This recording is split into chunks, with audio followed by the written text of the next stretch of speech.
बुद्धाष्टमी व्रत कथा। गरुड़ पुराण में बुद्धाष्टमी व्रत कथा कहूँगा, आप उसको ध्यानपूर्वक सुने।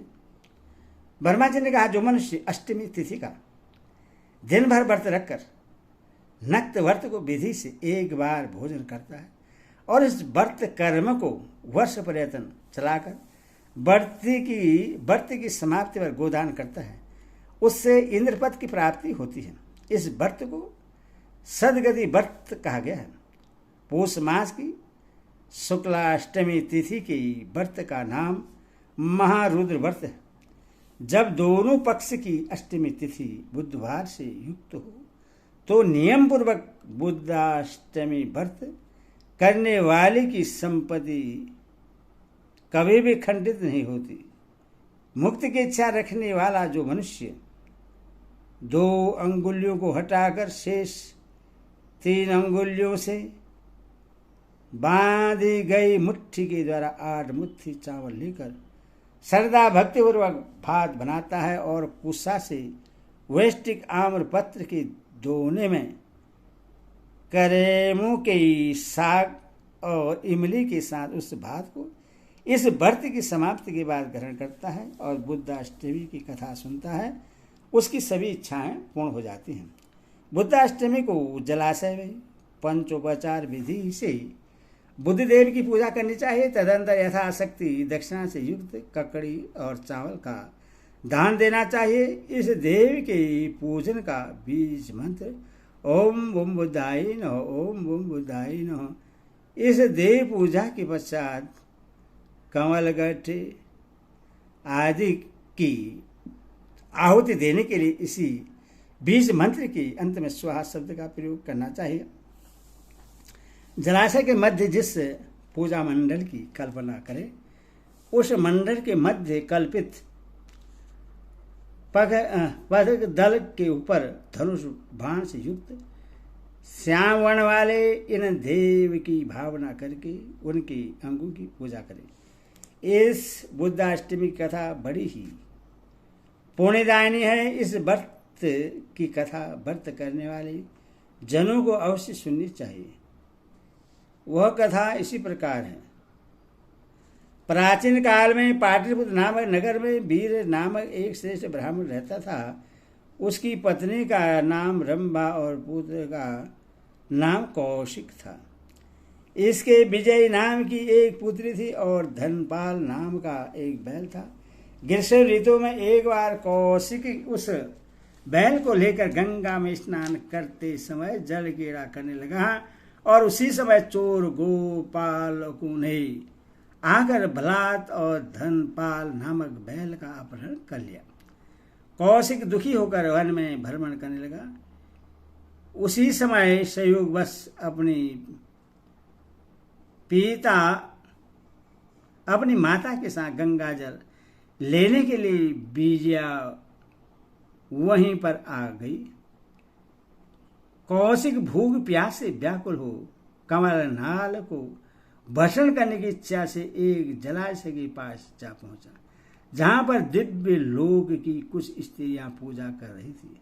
उन्हें देखकर उसके आश्चर्य का ठिकाना न रहा। अधो विस्मयाभिभूत कौशिक ने उन सब के पास जाकर कुछ अन्न के लिए याचना करते हुए कहा, मैं अपनी छोटी बहन के साथ भूखा हूँ। किंतु स्त्रियों ने कहा कि तुमको इस पूजन सामग्री में से व्रत करने के लिए ही कुछ द्रव्य मिल सकता है, तुम भी यहीं पर व्रत करो। तत्पश्चात कौशिक ने वहीं पर धनपाल बैल की प्राप्ति के लिए और विजया ने पति प्राप्ति के लिए बुद्धदेव की व्रत पूजा की। व्रत पूजन करने के पश्चात स्त्रियों के द्वारा दोनों में दिए गए प्रसाद को उन दोनों ने ग्रहण किया। उसके बाद वो स्त्रियां वहां से चली गई। कुछ समय के बाद चोरों के साथ वहीं पर धनपाल बैल भी दिखाई पड़ गया। चोरों के द्वारा दिए हुए धनपाल बैल को लेकर प्रदोष काल में वे दोनों घर वापस चले गए। घर में दुखित पिता वीर को प्रणाम कर रात्रि में कौशिक सुख पर सो गए। इधर युवा हुई पुत्री विजया को देखकर वीर को यह चिंता हो गई कि मैं इस पुत्री को किससे दूं। दुखित पिता ने यमराज को पुत्री देने का निश्चय किया। देवयोग से इसी बीच वीर की मृत्यु हो गई। पिता के स्वर्ग चले जाने के बाद कौशिक ने राज्य प्राप्ति के लिए पुनः बुद्धाष्टमी का व्रत किया, जिसके फलस्वरूप कौशिक को अयोध्या का विशाल राज्य प्राप्त हुआ।